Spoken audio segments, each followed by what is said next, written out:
Bismillahirrahmanirrahim. Assalamualaikum warahmatullahi wabarakatuh.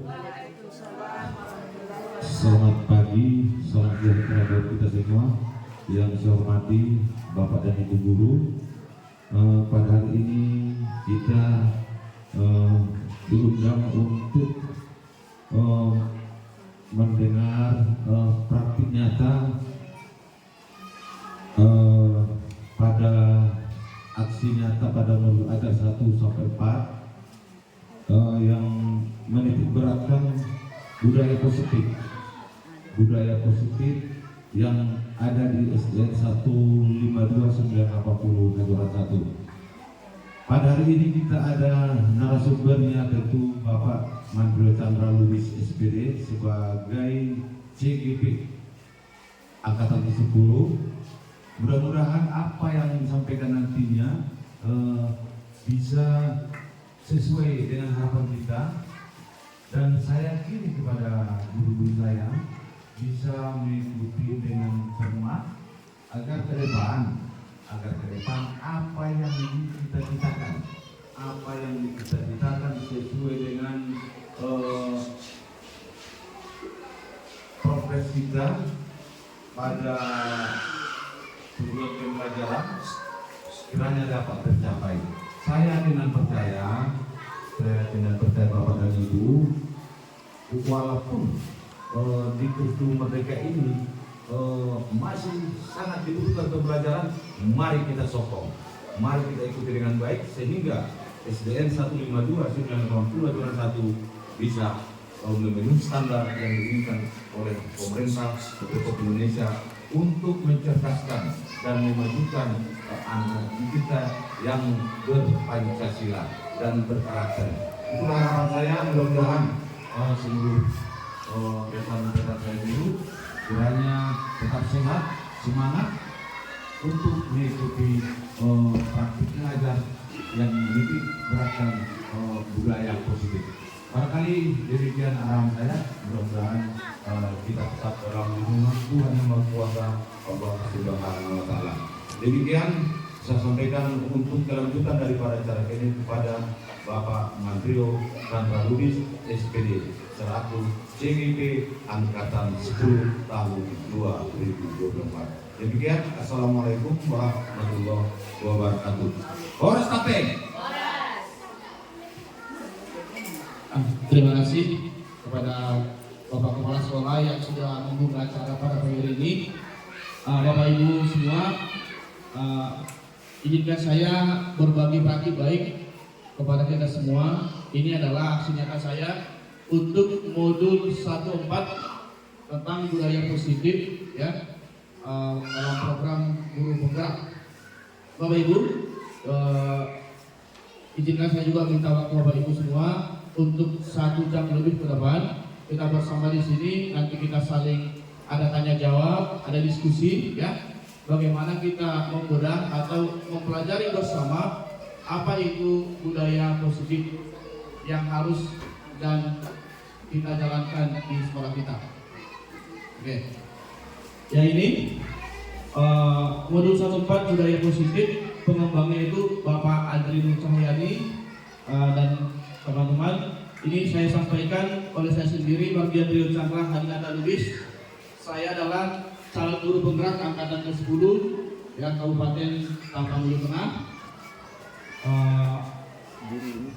Akan saya lanjutkan.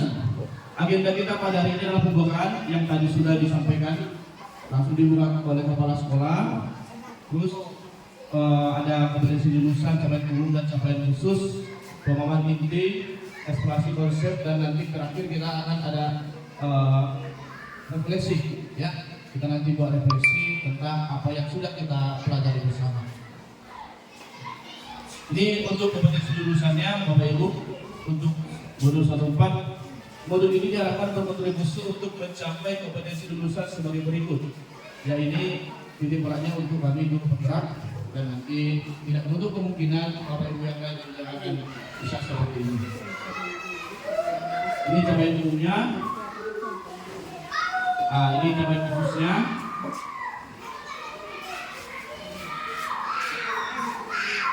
Bapak Ibu, Untuk memulai pembahasan pada modul ini, yaitu tentang budaya positif, ada pertanyaan pemantik namanya. Ya, pertanyaan pemantik yaitu ibarat mancis, dia kan harus ada pemantik biar bisa nyala.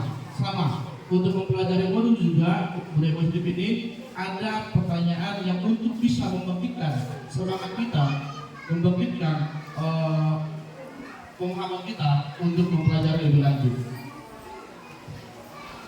Ini dia, yang pertama. Apakah Bapak Ibu setuju dengan pernyataan ini? Apakah setuju atau tidak? Jawabannya setuju atau tidak. Yang pertama, hukuman dapat mendisiplinkan anak. Bagaimana? Setuju enggak? Setuju. Oke.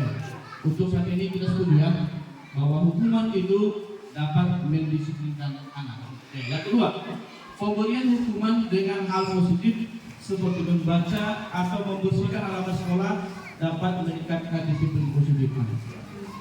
Setuju? Oke. Saat ini kita setuju. Yang ketiga, yang ketiga, memberi penghargaan dapat meningkatkan motivasi belajar anak. Bagaimana? Setuju? Ayo, bagaimana? Setuju.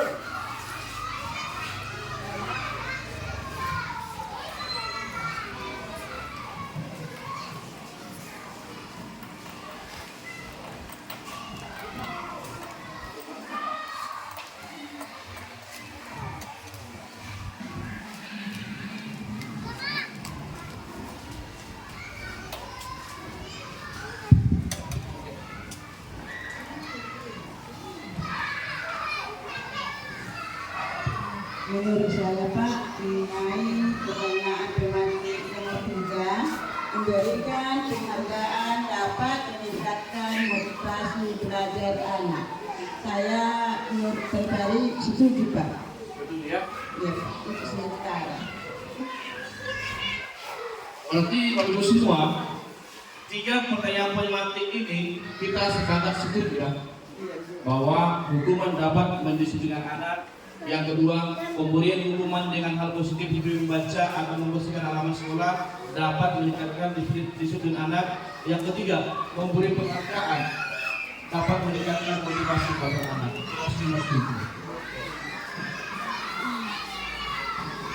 Ada 6 topik yang akan kita bahas pada hari ini.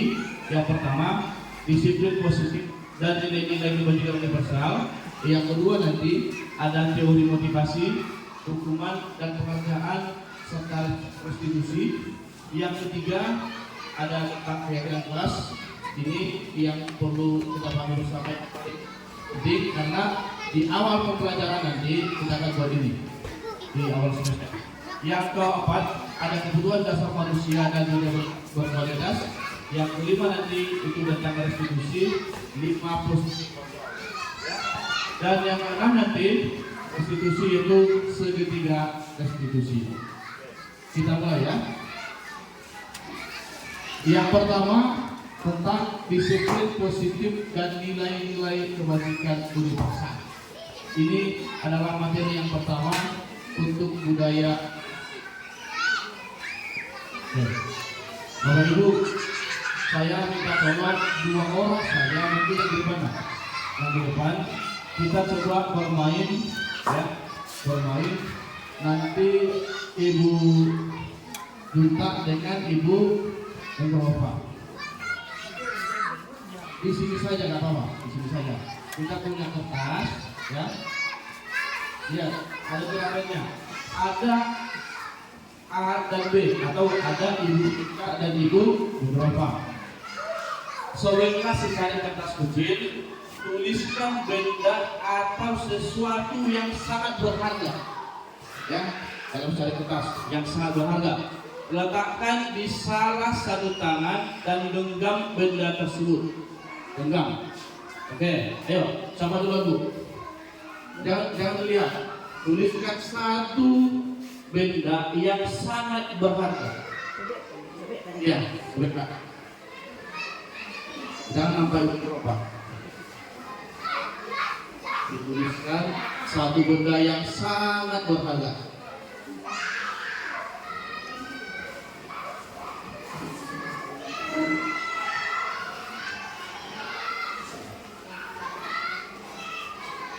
Yang sangat berharga, Bu. Yang bagi ibu, yang sangat berharga bagi ibu. Nanti setelah ibu juga mengapalnya, ibu Mendropa akan mencoba dengan sekuat tenaga dengan berbagai cara untuk meminta memberikan benda tersebut. Nanti kita lihat apakah ibu Mendropa berhasil atau tidak. Ya, satu benda saja, Bu, yang sangat berharga untuk ibu.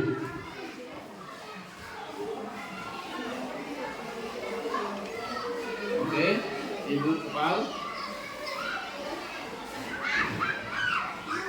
Iya. Oke, sekarang tugasnya ibu kepal, Bu. Ibu Mendropa mencoba apakah ibu Mendropa berhasil untuk membuka kepalan tangan ibu juga, karena yang dikepal tadi adalah benda yang sangat berharga. Ayo. Tidak. Sebagai ini kan sangat berharga, ini kan dibagi, kan dibagi. Bagaimana cara ibu mempertahankan dan bagaimana cara ibu Mendropa untuk meminta? Apakah ibu Mendropa berhasil untuk meminta permintaannya atau tidak? Ini kan sangat berharga, Bu, untuk dibagi. Oke? Harus bisa ibu Mendropa. Harus bisa ibu Mendropa. Oke? Ya. Ayo kita lihat di tangan ibu Junta ada benda yang sangat berharga dalam kepalanya. Kita lihat dulu apakah ibu Mendropa berhasil membuka kepalan tangan ibu Junta. Dan untuk mengetahui apa benda yang tadi, ayo rayulah. Ya. Bagaimana cara plan? Apakah berhasil?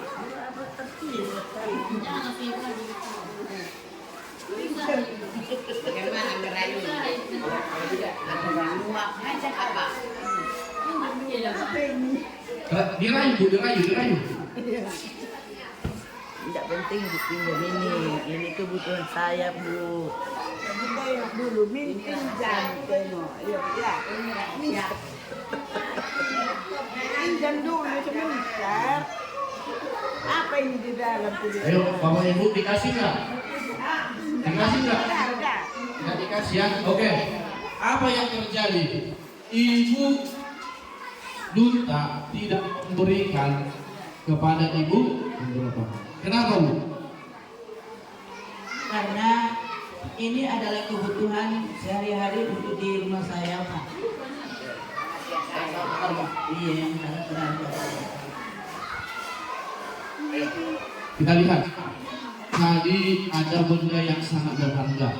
Dicoba minta dengan berbagai cara, tidak diberikan. Berarti sesuatu yang sangat berharga itu sangat sulit untuk kita bagikan kepada orang lain. Itulah kira-kira intinya. Oke.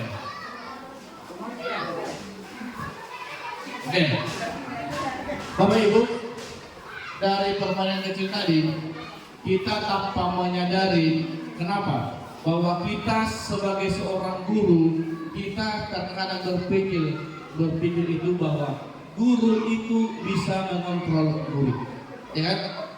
Pemahaman kita seperti itu. Kita setiap saat, setiap waktu bisa mengontrol murid. Oke.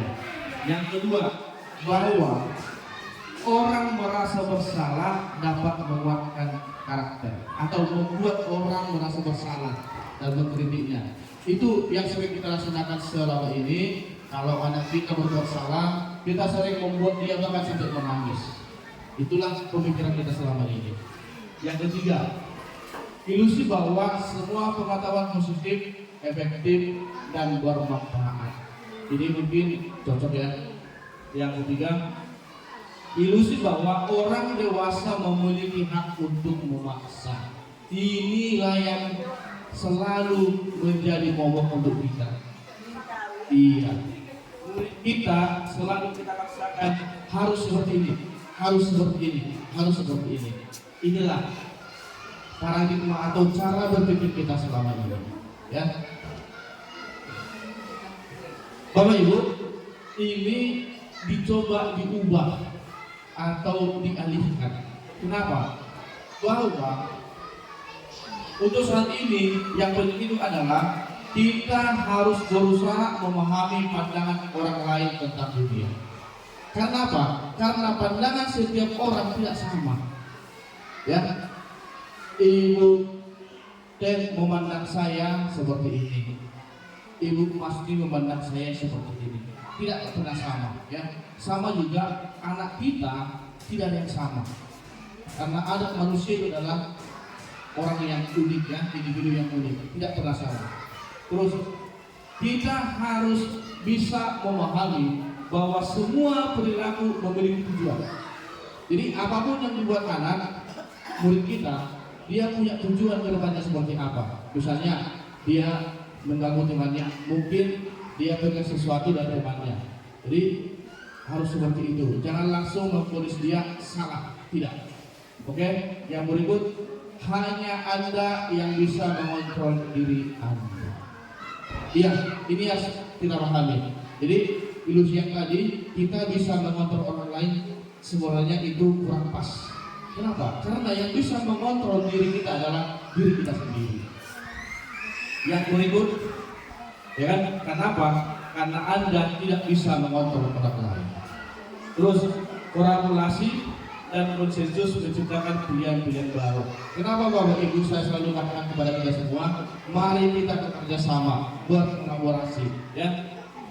Terus yang terakhir Bapak Ibu, kita harus berpikir bahwa ke depannya jangan hanya memaksakan kehendak kita kepada anak. Kita harus berpikir anak senang, kita senang. Jadi mereka harus bisa bahagia. Dengan kata lain, kita harus berpikir menang, menang, menang. Jadi tidak ada yang kalah, tidak ada yang kalah, tidak ada yang menang. Semua harus menang. Oke.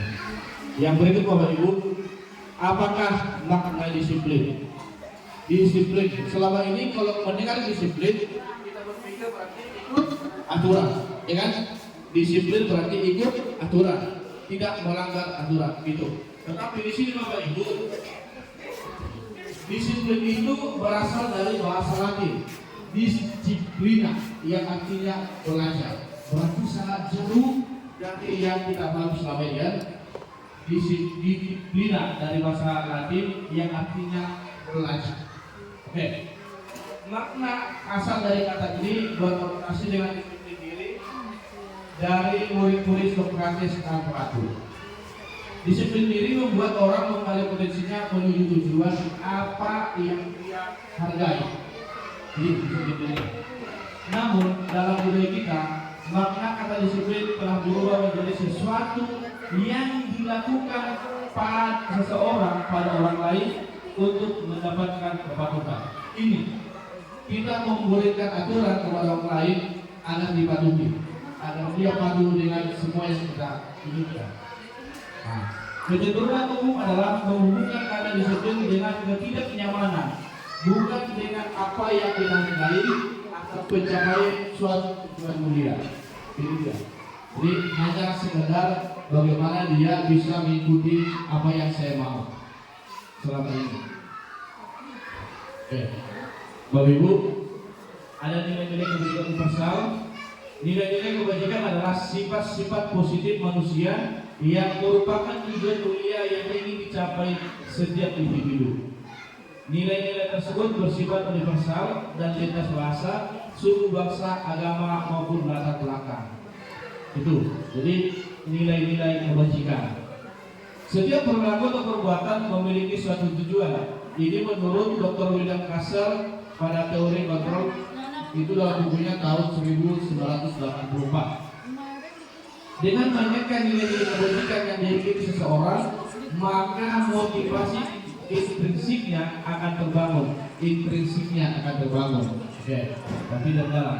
Sehingga menggerakkan motivasi dari dalam untuk dapat mencapai tujuan mulia yang diinginkan. Berarti harus dari dalam disiplin itu muncul. Nilai-nilai kebajikan yang dicapai oleh setiap anak Indonesia kita kenal dengan profil pelajar Pancasila. Ini yang sudah belajar tentang kurikulum merdeka pasti sangat paham dengan profil pelajar Pancasila, yaitu beriman bertakwa kepada Tuhan Yang Maha Esa dan berakhlak mulia, mandiri, bernalar kritis, berkebijakan global, bergotong royong dan kreatif.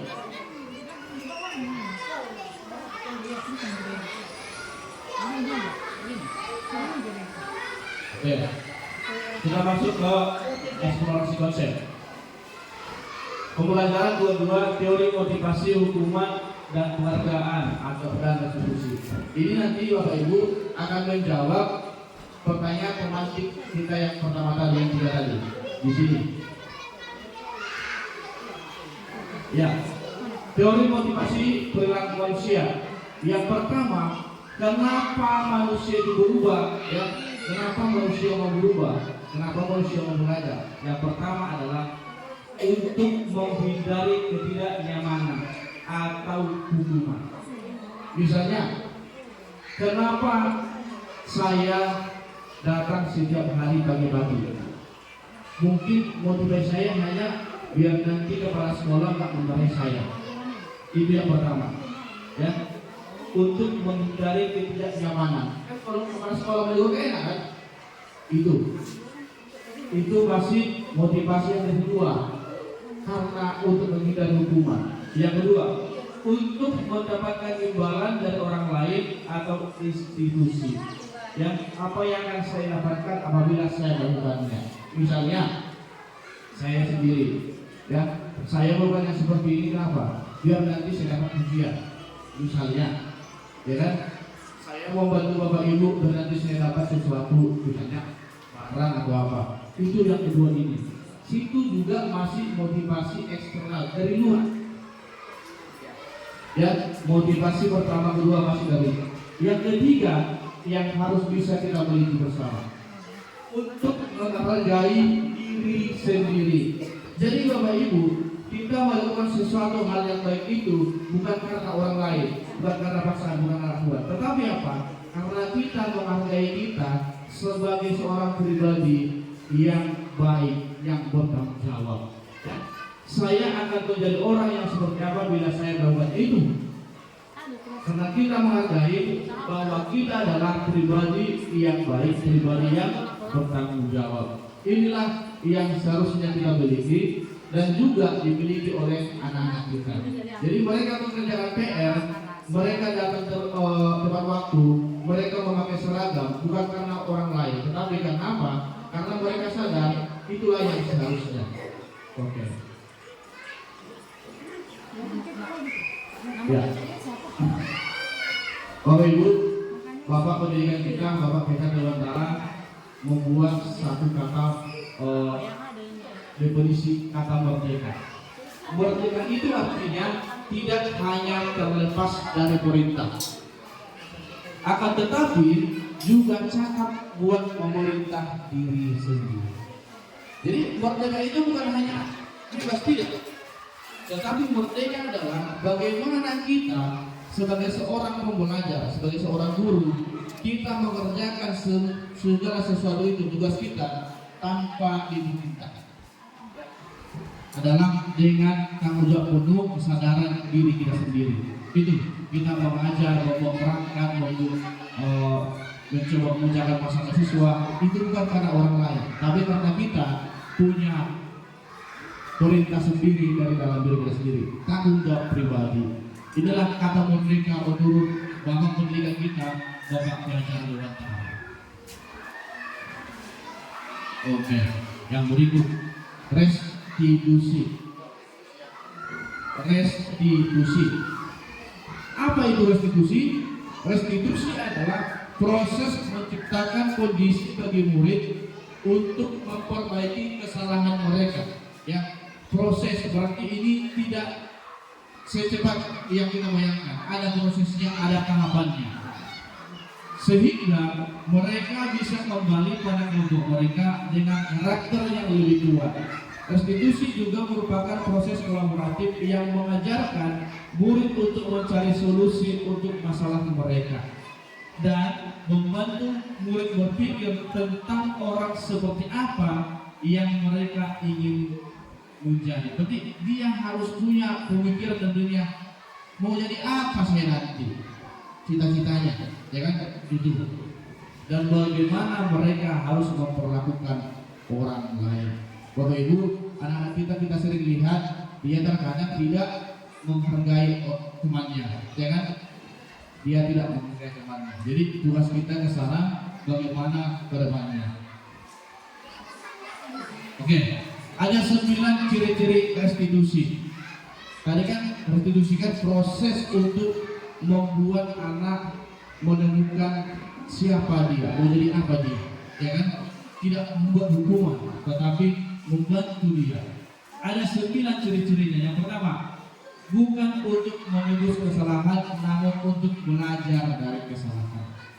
Jadi kita harus bisa membuat anak-anak kita belajar dari kesalahan-kesalahan yang mereka buat.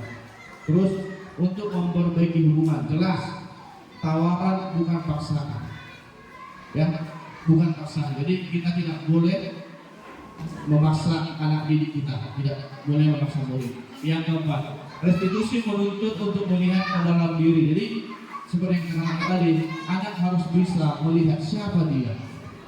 Yang berikut, restitusi mencari kebutuhan dasar yang mendasari tindakan. Restitusi diri anak cara yang paling baik. Yang ketujuh, restitusi fokus pada karakter, bukan tindakan. Jadi tindakan kan hanya sekali, tetapi kalau karakter itu sudah menjaga lagi, sudah setiap saat. Jadi kuat dalam dirinya, menjadi karakter. Restitusi fokus pada solusi, penyelesaian, bukan pada masalah, ya, solusi. Restitusi mengembalikan murid yang berbuat salah pada kelompoknya. Jadi selama ini kan gini, kalau ada anak yang buat salah, kalau ada anak yang bandel kan, dia cenderung nanti apa? Jadi terpojok, terkucilkan, ya kan? Salah satu contohnya misalnya seperti anak kita misalnya si yang bandel. Jadi kemarin di Israel juga ada si Ardi, kan jadi seperti terbit. Kalau dalam restitusi ini sangat tidak diharapkan. Tapi bagaimana kita membuat anak yang tadi itu buat kesalahan, dia kembali menjadi pribadi yang lebih baik. Oke. Yang ketiga, kita akan coba mengulas tentang keyakinan kelas.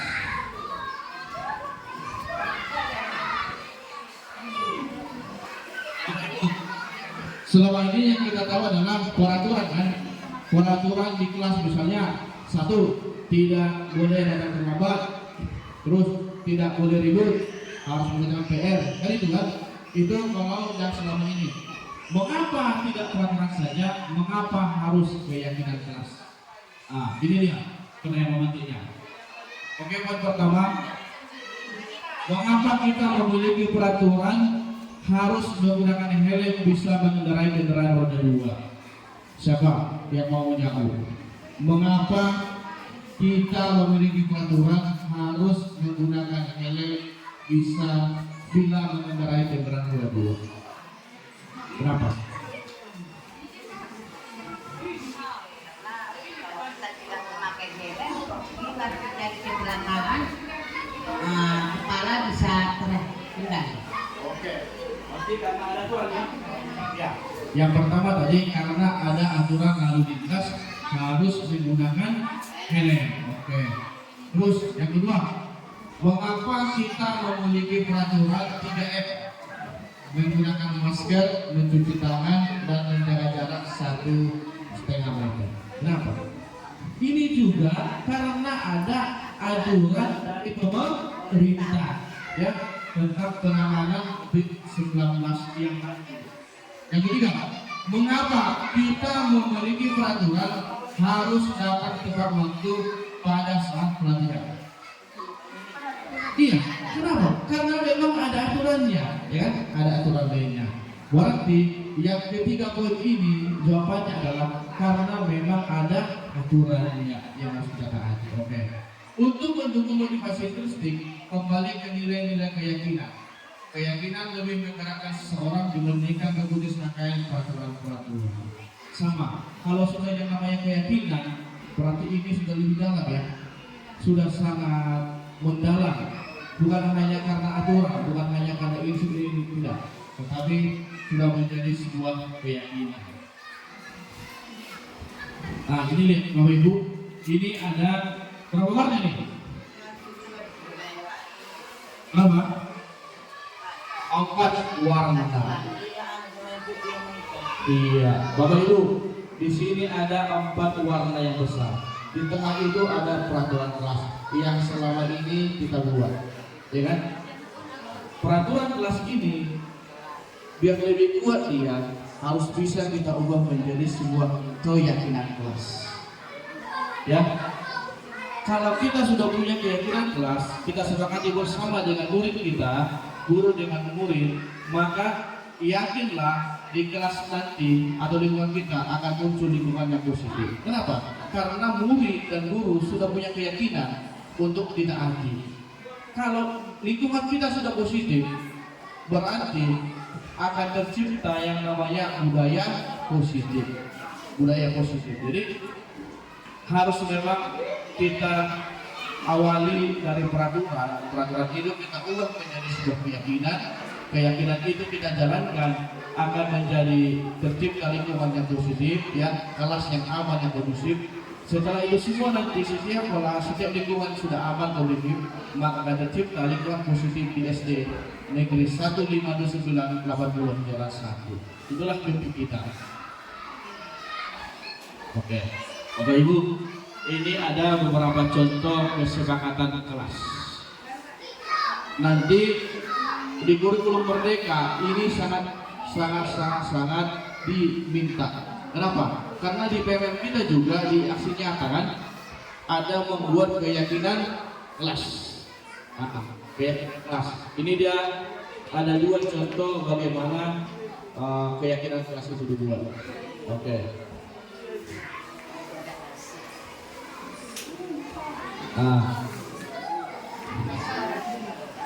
Bapak Ibu, tadi kan pertanyaan pemancing, kenapa bukan peraturan, kenapa harus keyakinan? Ini menyebabnya. Yang pertama kita lihat, kalau peraturan selalu kembalikan buku ke tempatnya, itu aturan yang tertulis. Kalau keyakinan, kalau melaksanakan yang ini selalu kembalikan buku pada tempatnya, berarti itu adalah sebuah tanggung jawab. Nah, itulah keyakinannya, bahwa kita punya keyakinan ada rasa tanggung jawab. Yang berikut, dilarang mengganggu orang lain, itu kan peraturan. Tetapi nanti keyakinan rasa yang kedua adalah menghormati orang lain. Nah, itu keyakinannya. Yang ketiga, hadir di sekolah 15 menit sebelum pembelajaran dimulai. Ini kan aturan. Tetapi kita ubah menjadi sebuah keyakinan kelas, menghormati orang lain dan berkomitmen. Komitmen ini kan sangat tinggi nilainya. Kalau kita sudah punya komitmen, apapun ceritanya, pasti kita akan taati. Yang ketiga, yang keempat, dilarang melakukan kekerasan. Itu aturannya. Ya, maka kita ubah menjadi sebuah keyakinan. Ini adalah keselamatan, menghormati orang lain. Tentu kalau kita tidak melakukan kekerasan, pasti ada namanya keselamatan. Yang berikut, dilarang menggunakan narkoba. Apa yang keyakinan kita miliki? Kita harus berarti keyakinan adalah kesepakatan.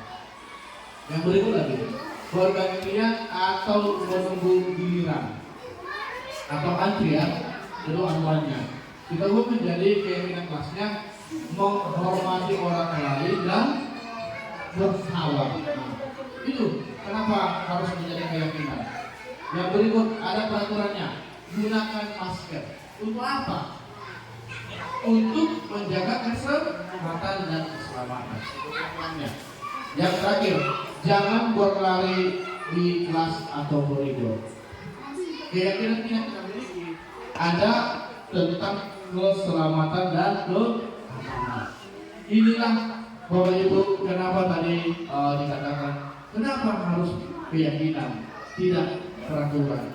Karena ini, karena kita pahami bahwa nilai dari keyakinan itu sangat jauh lebih tinggi dari hanya sekadar peraturan. Iya.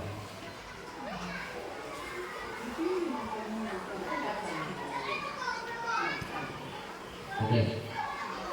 Bapak Ibu, tadi Ibu kita katakan tadi di awal bahwa hukuman dapat mendisiplinkan anak kan, ya kan?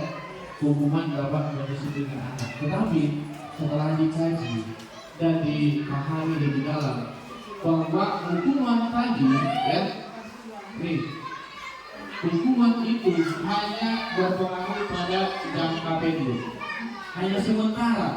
Kalau kita menghukum anak kita, dia hanya sebentar untuk menangani kita. Nah, yang berikut, penghargaan mengurangi kecepatan.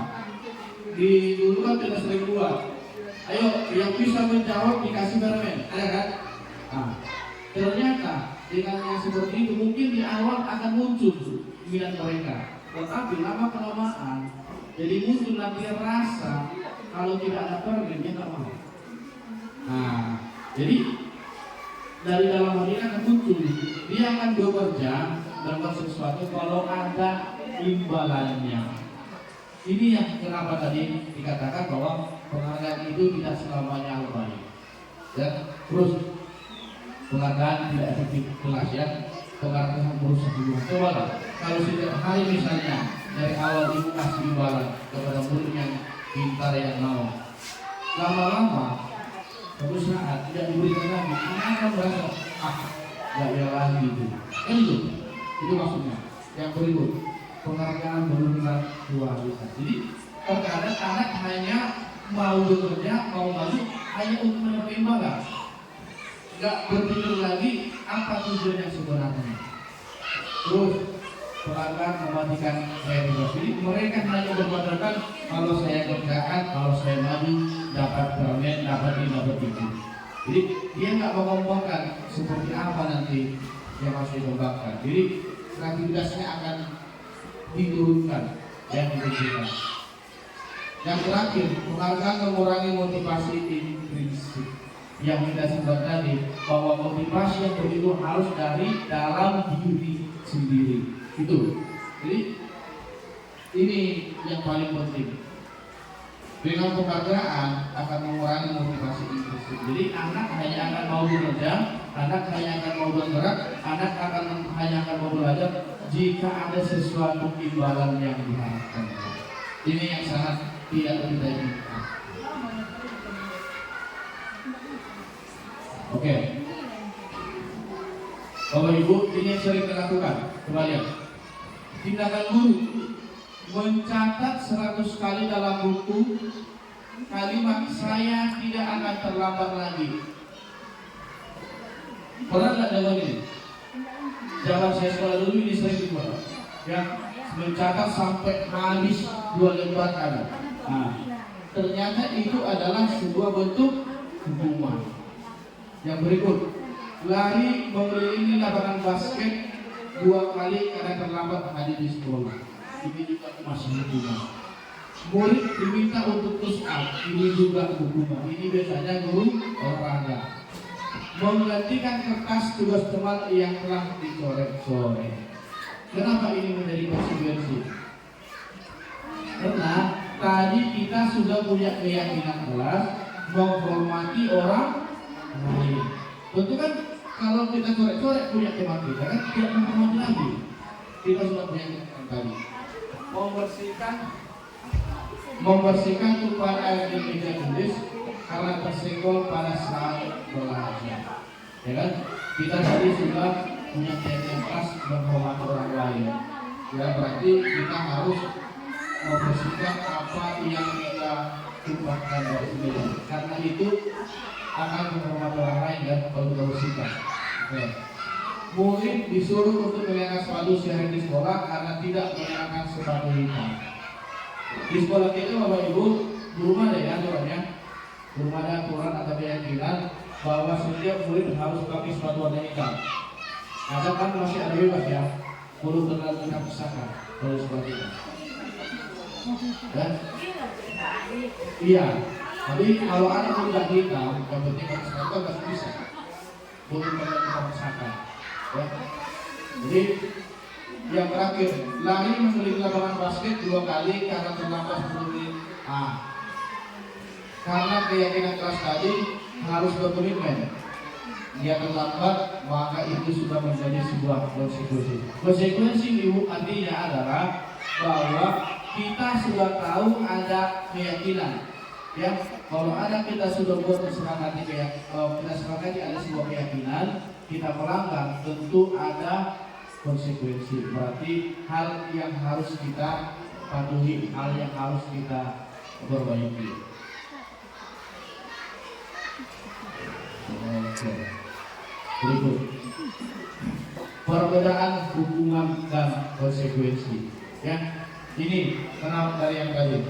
Hukuman sesuatu yang menyakitkan harus terjadi.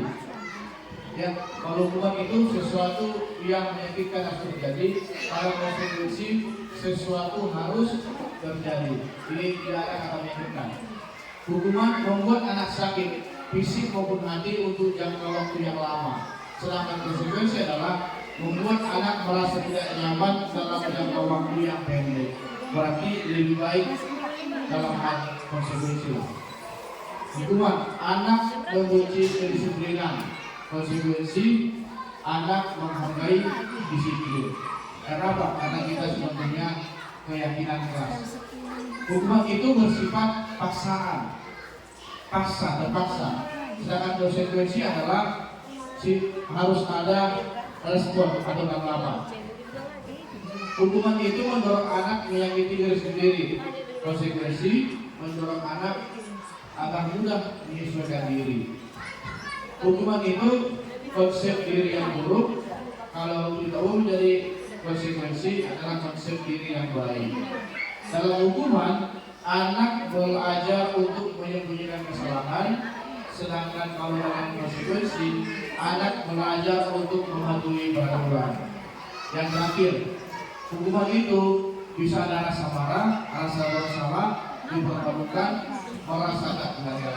Sedangkan kalau dalam konsekuensi, hanya akan kehilangan hak, dibuat tidak nyaman, diasikan hanya dalam waktu sementara. Jadi itu bedanya. Kalau hukuman itu jangka panjang, kalau konsekuensi hanya dalam waktu sementara saja.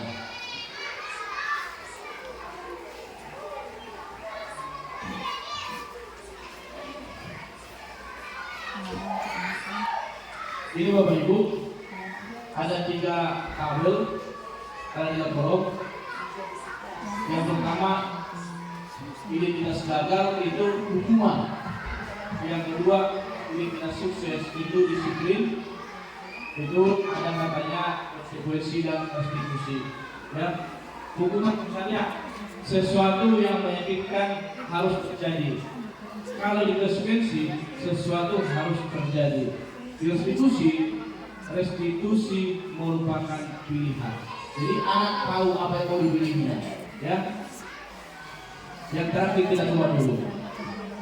Kalau di hukuman, murid akan membenci peraturan, jelas. Ya, akan membenci peraturan. Kalau di konsekuensi, murid menghormati peraturan.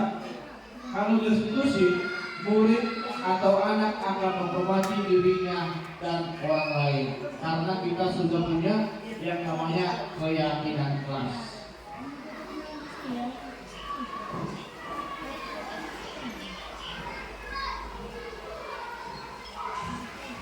Oke, Bapak Ibu tinggal sedikit lagi ya. Kebutuhan dasar manusia. Lihat, ini ada diagram atau lingkaran dibuat. Inilah 5 bentuk kebutuhan dasar manusia. Yang pertama, untuk bertahan hidup. Ya, untuk bertahan hidup. Yang kedua, kita butuh kebebasan. Yang ketiga, kita butuh penguasaan. Yang keempat, kita butuh kesenangan. Yang kelima, kita butuh kasih sayang dan rasa diterima. Itu. Jadi dari keempat kebutuhan ini itu semua terkumpul menjadi sebuah kebutuhan, yaitu bertahan hidup.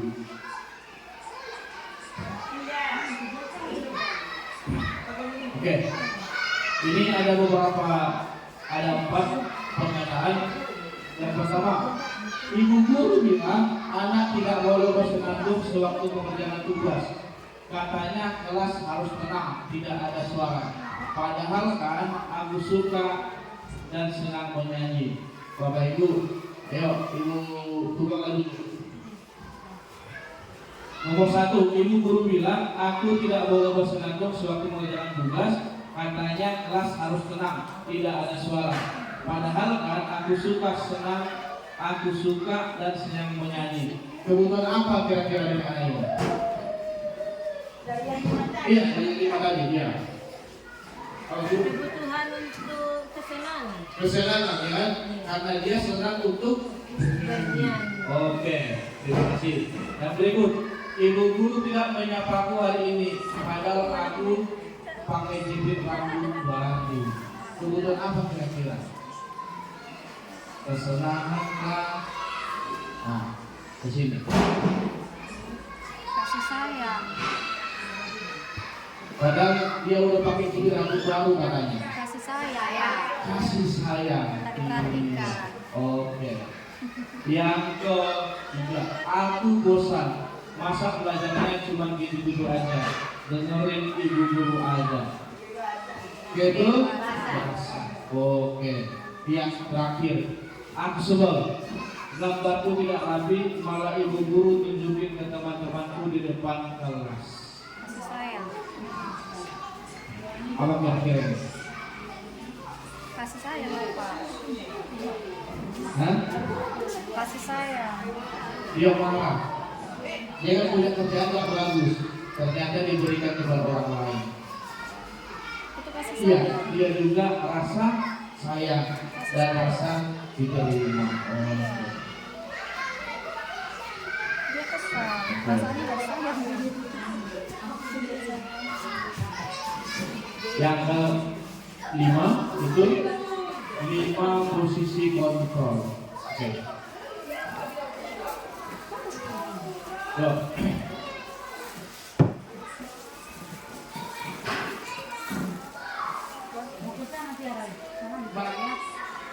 Tadi kan masih dibilang jam 10.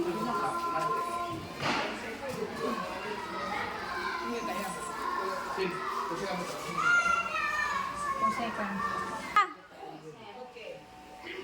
Oke Bapak Ibu,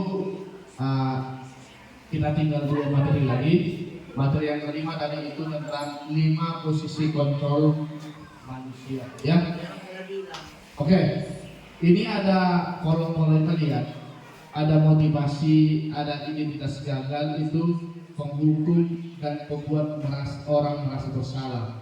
Ada di identitas berhasil itu teman dan pemantau. Ada identitas berhasil atau sukses itu kontrolnya dalam diri sendiri, itu sebagai manajer.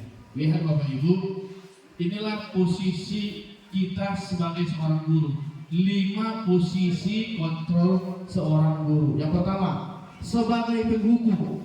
Ini mungkin kita sangat sering ya. Guru kita berperan sebagai penghukum, sangat sering. Yang berikut, sebagai pembuat orang merasa bersalah, juga ini sering kita laksanakan. Yang berikut, sebagai teman. Apakah Bapak Ibu pernah berposisi sebagai teman? Saya pribadi sering, ya. Jadi anak-anak itu tanpa rasa sungkan mereka bercerita dengan saya sebagai teman. Terus sebagai pemantau, ini maksudnya gini, kita memantau, mencatat dan menyampaikan kepada anak kita, misalnya Ucok, kau udah 2 kali terlambat, kau udah berapa kali menunggu teman. Itulah sebagai pemantau. Yang terakhir, yang diinginkan dari seorang guru adalah sebagai seorang manajer. Ya, manajer. Kenapa? Kalau kita sudah bisa menjadi seorang manajer, berarti anak-anak kita akan berperilaku sesuai dengan yang dorongan dari dalam hatinya. Kenapa? Karena mereka sudah menghargai diri sendiri. Coba kita lihat kalau misalnya dimotivasi guru berbuat. Kalau kita sebagai penghukum, apa yang terjadi? Menghardik, menunjuk-nunjuk, menyakiti, menyindir. Inilah yang sering kita lakukan kalau kita berposisi sebagai seorang penghukum. Kita menghardik, kau ya, berkali. Nah, ini dia sebagai seorang penghukum. Kalau di posisi kita sebagai pembuat orang merasa bersalah, ya ini sering muncul kalau yang laki-laki menjadi seorang ustaz, kalau yang perempuan menjadi seorang ustazah. Ya, sering itu. Bagaimana biar anak ini juga dia ada rasa bersalah. Itu yang kita inginkan. Ya, tapi ternyata Ibu, Bapak Ibu, ini bisa menimbulkan anak kita dia hanya nanti berubah untuk menghindari hukuman, ya, untuk menghindari hukuman.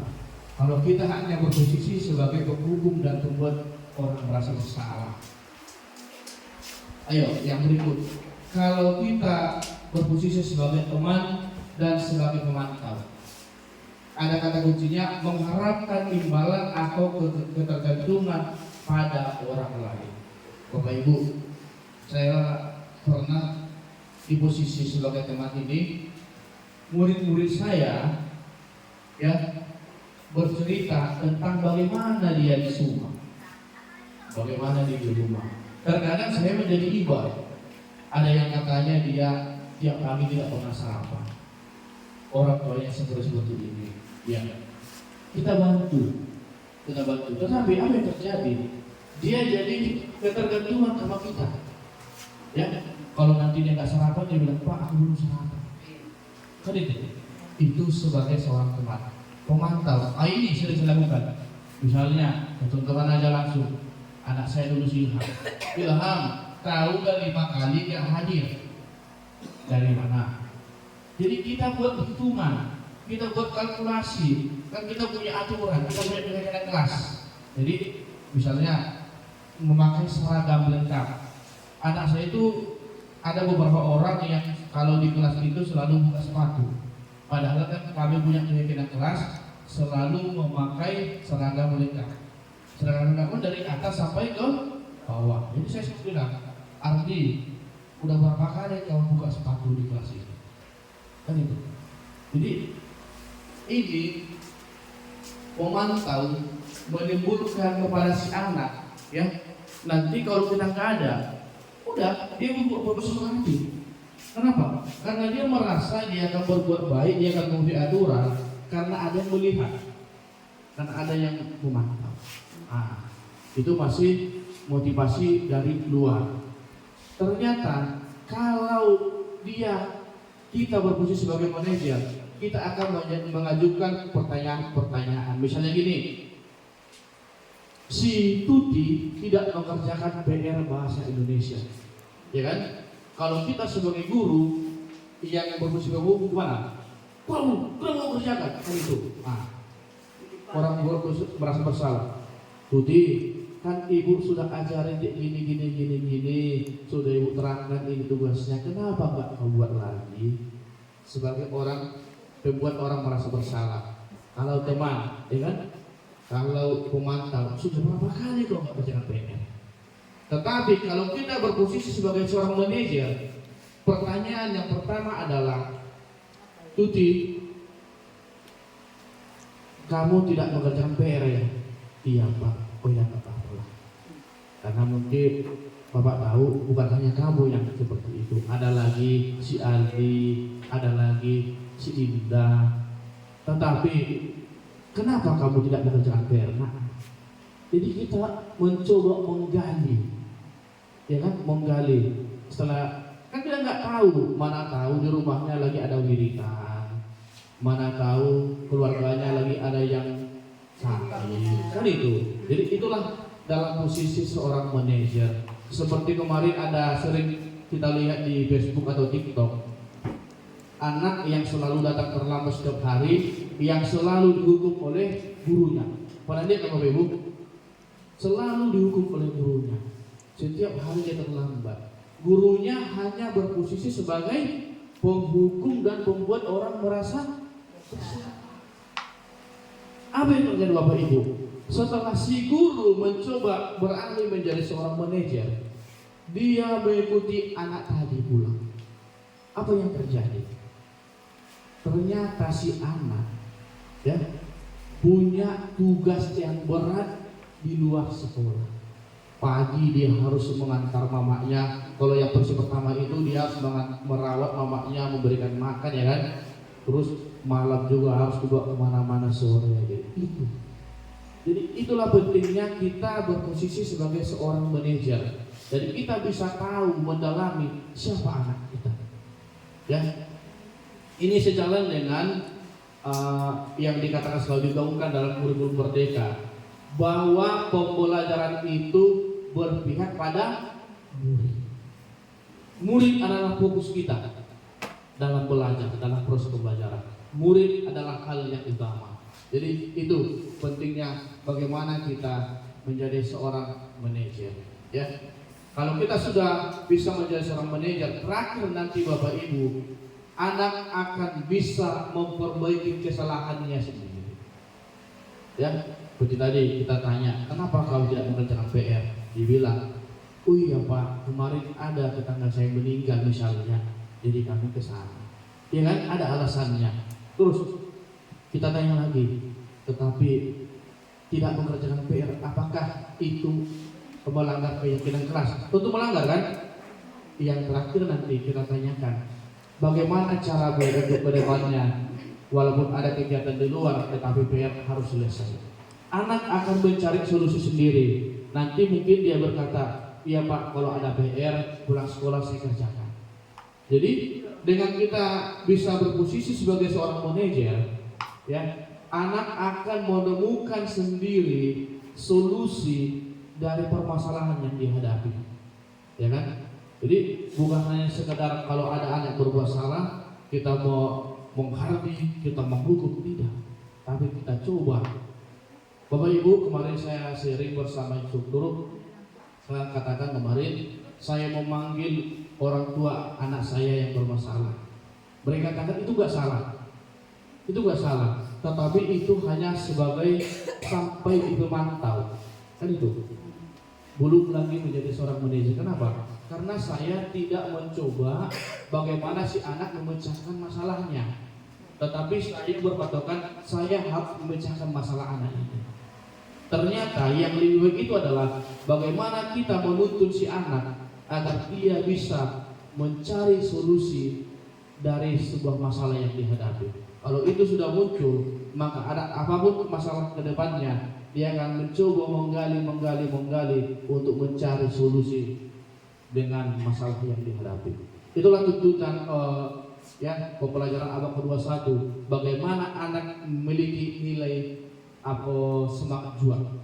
Jadi anak tidak mudah frustasi. Ya, seperti yang baru-baru ini kita dengarkan kan, seorang pejuang tangguh. Ada nggak dengar beritanya? Seorang pejuang tangguh, pemain apa? MMA ya?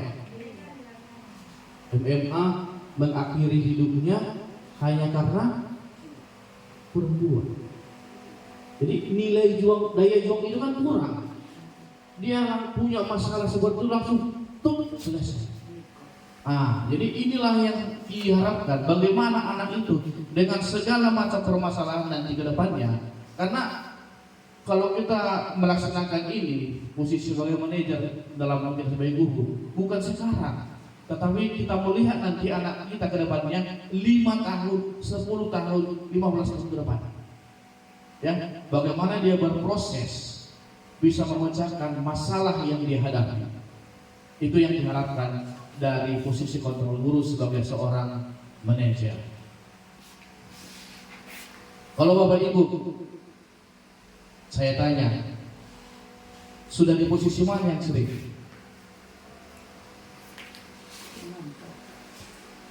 Apakah sudah menjadi sampai ke memantau, ataukah masih hanya sampai membuat orang merasa bersalah? Manajer. Ya? Manajer. Kalau saya paling mentoknya selama ini hanya paling di teman yang sering. Karena saya mencoba mendalami siswa saya di teman. Saya bisa menjadi teman curhatnya. Karena mungkin keluarga di rumah ada yang bilang mama saya, bapak saya, kami baru pagi sudah nggak ada, kami tidur baru pulang. Jadi saya mencoba untuk menjadi teman mereka. Ya, dibantu saya sekali. Kadang mas saya pemantau Pak. Iya, kadang masuk pemantau ya. Iya. Oke, tapi umumnya di Membuat orang merasa bersalah. Sama Bu, siapapun kita itu ya, pasti kebanyakan kita sebagai guru itu berposisi di membuat orang merasa bersalah. Tetapi Bapak Ibu, setelah kita belajar bersama tentang 5 posisi kontrol guru ini, mari kita coba pelan-pelan beralih. Kalaupun tidak langsung ke manajer, bagaimana kita ke teman dulu, ke pemantau dulu. Agar apa? Agar si anak bisa pelan-pelan menemukan jati dirinya. Kenapa? Kata Profesor Yoni Surya, tidak ada anak yang bodoh, tetapi mereka belum mendapatkan, mereka belum menemukan cara belajar dan guru yang tepat bagi mereka. Jadi setiap anak itu memiliki keistimewaan. Ya, tugas kita bagaimana memunculkan itu. Oke. Ya. Ini Bapak Ibu, pernyataan-pernyataan yang sering kita lontarkan. Yang pertama, Bu Mas nih, coba baca pertama. Saya kecewa. Saya kecewa sekali dengan kamu.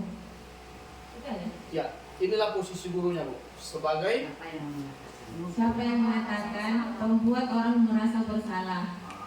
Nah, jadi yang sering kita katakan kepada anak, saya kecewa betul sama kamu. Sudah saya ajari, nggak bisa juga. Kita masih berposisi sebagai pembuat orang merasa bersalah. Yang kedua, kamu tidak pernah benar melakukannya. Ini yang paling nggak boleh sebenarnya. Ya, paling nggak boleh. Pasti si anak langsung. Oke. Yang ketiga, ayolah lakukan demi saya. Kadang sering kan, woi, kerjakanlah tugasnya. Ini juga, Bapak udah capek loh menerangkan. Ayo kerjakannya. Hanya sebagai teman kan. Dan itu yang sering terjadi. Kenapa Bapak Ibu? Saya kemarin tinggal kelas Bu, Ibu masuk. Selama ini saya sudah menjadi teman mereka. Nah, Ibu belum bisa menyesuaikan jadi teman, kan pusing. Itu. Di sini dia yang tidak baiknya. Saat orang lain menggantikan kita, susah. Oke. Yang berikut, apakah kamu mau mendapatkan stiker bintang hari ini? Ini yang sekarang kita katakan tadi, dia akan bekerja kalau ada sebagai pemantau. Tapi coba kita lihat dulu. Yang terakhir, kamu selalu yang paling terakhir. Sama lah yang sering kita katakan, golak-golak berribut. Itu kan, itu sebagai hukum. Dan yang terakhir, bagaimana kamu bisa menyelesaikan masalah ini? Sebagai seorang manajer, kita mendorong anak untuk bisa memecahkan masalahnya sendiri. Oke. Yang terakhir, segitiga restitusi. Dalam segitiga restitusi ada 3 tahap, makanya dibuat segitiga. Yang pertama itu adalah bagaimana kita menstabilkan identitas anak kita yang berbuat salah. Teori ini digunakan kepada orang-orang atau murid kita yang mempunyai bisa kesalahan atau berbuat salah ya. Ini bisa saja juga yang ada kendala. Ini kita buat. Yang pertama, bagaimana kita menstabilkan identitasnya. Jadi misalnya anak yang tidak mengerjakan PR, kita tidak boleh langsung menghukumnya. Kenapa kamu tidak mengerjakan PR? Tetapi apa? Kita coba membangkitkan rasa percaya dirinya. Kita stabilkan identitasnya. Iya, memang kamu tidak mengerjakan PR, tapi nggak apa-apa lah. Karena ada juga kan teman-temanmu yang tidak mengerjakan PR. Memang terkesan ini pembiaran kan? Terkesan pembiaran. Tetapi Bapak Ibu, dengan langkah yang pertama ini, anak tidak akan langsung down. Dia tetap pada posisinya bahwa mengikuti arahan kita. Ya, yang berikut nanti kita coba tanyakan apa penyebab dia membuat kesalahan itu. Yang tadi kan, kenapa dia tidak mengerjakan PR. Nanti dia akan bercerita. Yang terakhir nanti kita kembali kepada keyakinan kelas yang kita sepakati. Maka tadi saya di awal saya katakan, di awal pembelajaran, di awal semester baru, apapun ceritanya, setiap kelas harus membuat yang namanya keyakinan kelas, bukan peraturan kelas. Keyakinan kelas kemarin kita coba Bu ya, di kelas 5 kemarin kami coba, nanti akan saya buatkan videonya, akan saya share nanti bagaimana cara membuat keyakinan kelas. Ya, jadi ini nih, kita stabilkan dulu emosinya, identitasnya, kita tetapkan di jalur yang baik, baru kita mulai menggali, bertanya apa yang membuat dia berbuat salah. Terakhir baru kita kembalikan, dia harus mengakui kalau dia memang salah. Jangan kita yang mengatakan dia salah, harus si anak yang berkata, iya Pak saya salah. Baru kita masuk ke keyakinan kelas. Setelah itu baru kita buat apa yang mau kamu lakukan untuk menyelesaikannya. Jadi anak yang mencari solusinya, bukan kita. Itulah yang diharapkan dari teori segitiga restitusi. Jadi Bapak Ibu, ada video yang saya buat kemarin di kelas ya, di sekolah kita, itu tentang yang pertama anak yang tidak memakai sepatu, yang kedua anak yang mengganggu temannya saat istirahat. Oke. Sudah.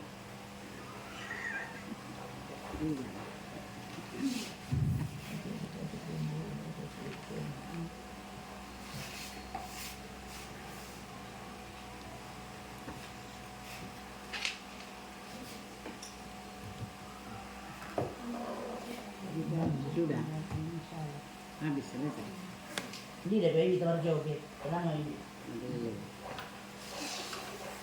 Kasus pertama.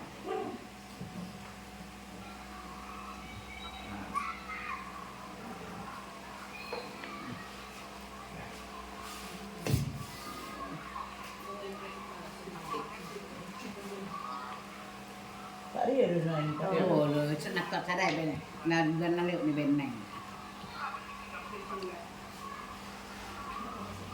ที่คุณปัด ก็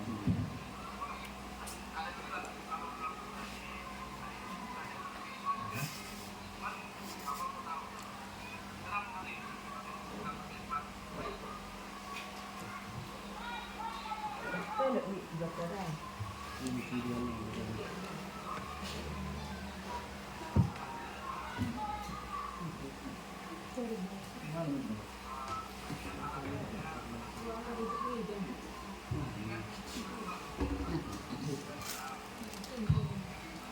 Di dia ni non Kartini di bay. Saya sudah di Satu volumenya saja bisa.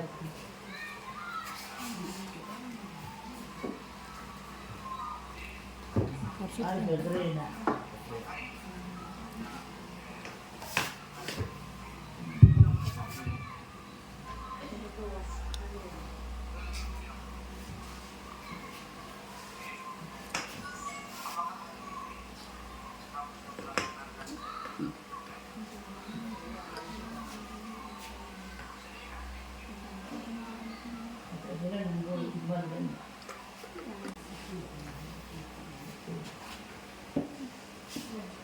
Itu Pak.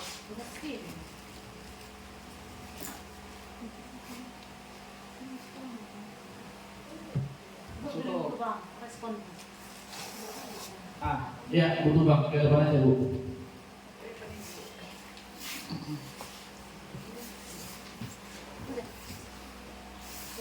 Tanggal tanggapan Ibu tentang materi kita yang sudah kita bahas bersama, terus tanggapan Ibu tentang video tadi.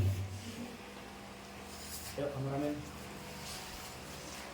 Terima kasih kepada Pak Lubis. Apa tanggapan dan bagaimana saya menyikapi tayangan video penyerapan segitiga restitusi pada kasus 1, yaitu sudah sikap guru tersebut sudah baik, di mana dia menerapkan segitiga restitusi tersebut sesuai dengan jenjang-jenjang yang sudah ada di segitiga tersebut.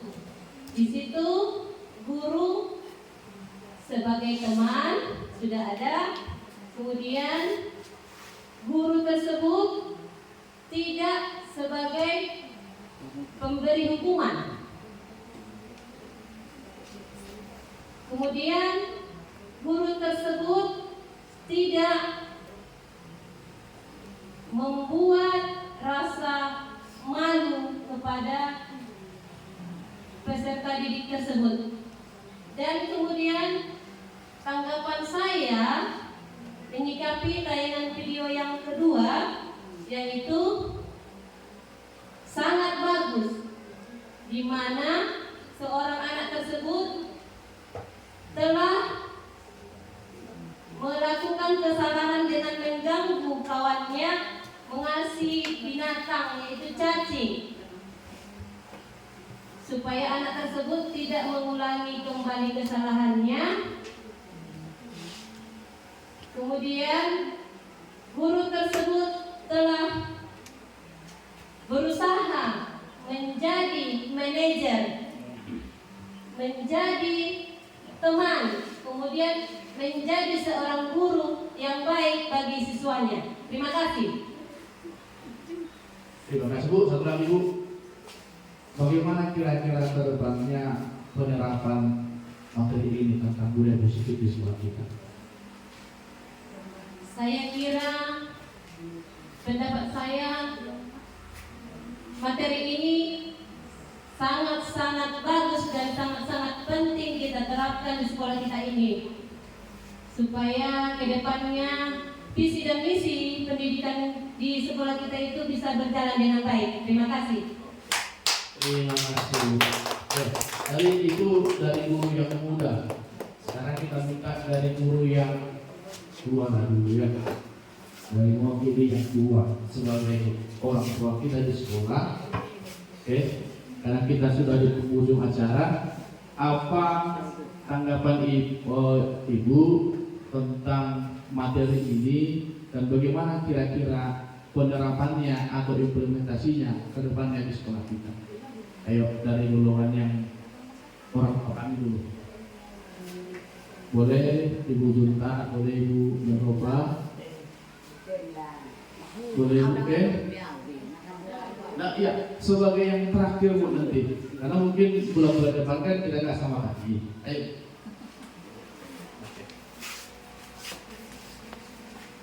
Terima kasih pada Bapak Lubis yang telah memberikan waktu untuk kita.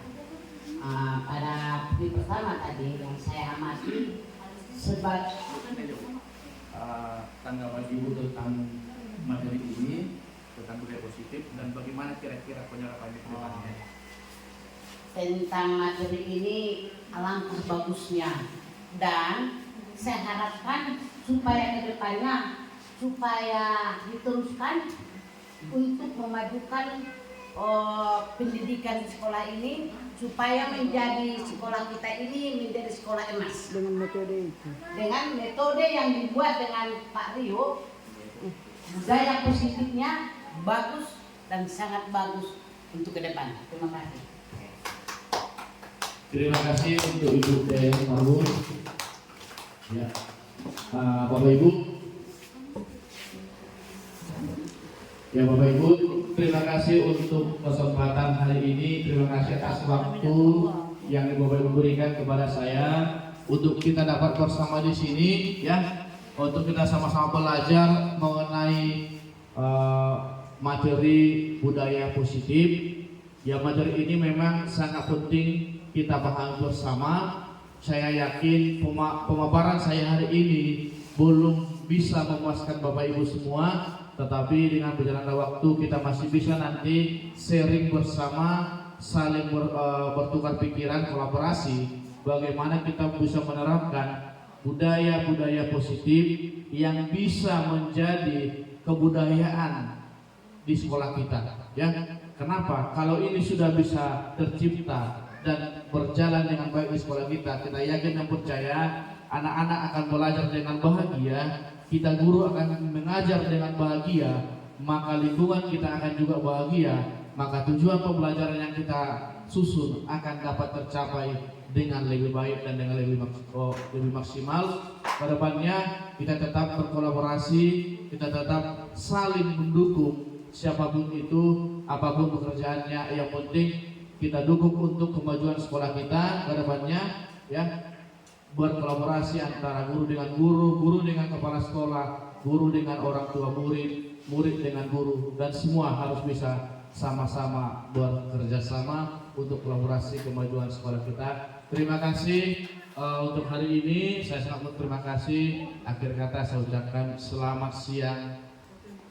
Horas Tate.